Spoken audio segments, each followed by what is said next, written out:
The idea of tyrant is present pretty much in every spiritual tradition, with maybe different names. But overall, what it really means is the coping mechanisms that we begin in childhood match expectations.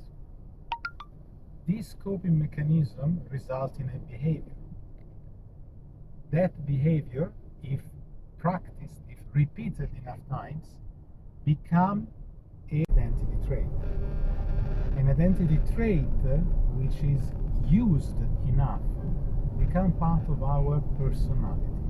Then the tyrants, they start to have like a separate life, a separate identity. And therefore we experience them very often as a sort of a schizophrenic version of ourselves. Like it's a natural something, a bad energy or a bad voice, or people, the fairy tale of the bad spirit, or Shaitan. And they come very often to rule our life, or to destroy our life, or to ruin our life.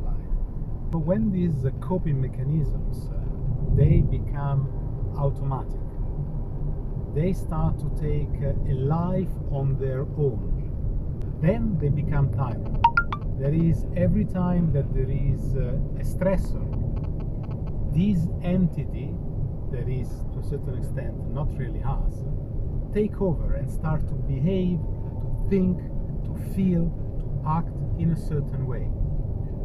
So it's important to remember that the tyrants developed as coping mechanisms, so they develop as protectors. It was something that we adopted to protect ourselves.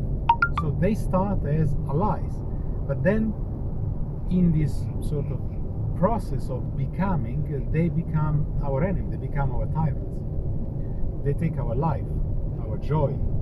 The name that these tyrants, or these devils, or these shatans, or these negative forces, spirits, or thoughts have are many. In every different cultures, they have, they are considered even some kind of gods, minor gods. But psychologically, we can understand them very clearly as the ruler of all the tyrants is the judge. That is the response mechanism, the coping mechanism to a judgment or to an expectation. And that is the main tyrant, the judge. We judge ourselves first for something, we judge others. From these, all the others appear. And there is many of them, sort of their underlords. And so you have the perfectionist, person that is very square and rigid for rules that cannot have flexibility. You have the hyper-vigilant that is always waiting for something to happen, somebody to betray him, or somebody to disappoint him, full of doubts all the time. Okay, so there are many of them. The only way to delete them is to stop worship them, to stop pay attention to them, to stop making them offer of our energy, attention. They're like the old gods. The old gods all died. Why? Because people stopped paying attention to them, stopped making offering of their energy, of their minds, of their emotions, of their time. And then gradually they dissolve. They just become memories that disappear. Now, this process is, not so easy to do, because it takes an effort. We are so programmed to worship them, to give them our energy, our attention, our time, our emotions. And this effort, of course, begins in the moment that you become aware.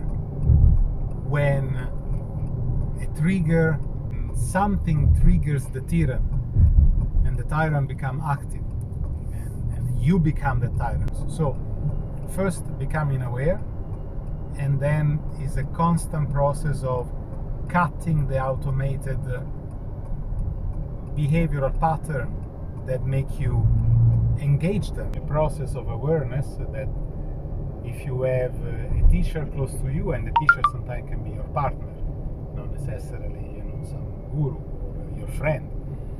So if you have a mirror in front of you that you trust, and they can gradually make you aware of when this tyrant takes over your life, when you start to behave in a self-destructive way, and gradually you become aware of it. But it takes a lot of trust, because when the tyrant is active, it's very reactive.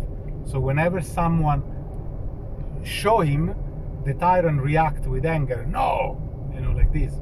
That's why very often, you know, in the beginning you love your teacher, and then in the middle of the process you hate your teachers. Okay, because they start to show you something that the tyrant doesn't like. Applied awareness, it's stop and return to yourself. Stop and return to yourself. And that becomes the meditation to a certain extent, practice on it. When you realize that you are not it, and you cut that, the reactivity, that behavior, that pattern, that emotion, and you try to understand what's the coping mechanism behind. What is it that you're trying to compensate by activating the tyrant? One of the benefits of practicing meditation in a correct way, like we learn it, is that it gives you the ability over a period of time to gradually disengage from this automated pattern and remain in the center, and therefore you start to more clearly perceive yourself versus the tyrant, and it becomes much easier to remain yourself, to retain, let's call it, your center, and not be moved by these triggering forces, demons. So the process of meditation in this is key. The other thing, when you do the active meditation of stop and return, is to choose an opposite pattern. So you realize that a tyrant is taking over, so you choose a small ritual, and you can use your practices, the breathing practice is very effective, to break the pattern of the activation of the tyrant. If you just catch it, now you know how to breathe, you learn it. Okay, you make for yourself a rule, grandmother wisdom or grandfather wisdom, you breathe. Let go of all these things, send them out, send these thoughts out, disengage from it, don't engage it, engage the breath, engage yourself, break the pattern, and then you will see that in time you feel better. And if you catch yourself every time doing this, after a period of time, 1 month, 2 months, 3 months, 6 months, 1 year, that tyrant, that force loses power. You become the master. So you find back your power, that is yourself. And with it, your energy, your presence, your joy,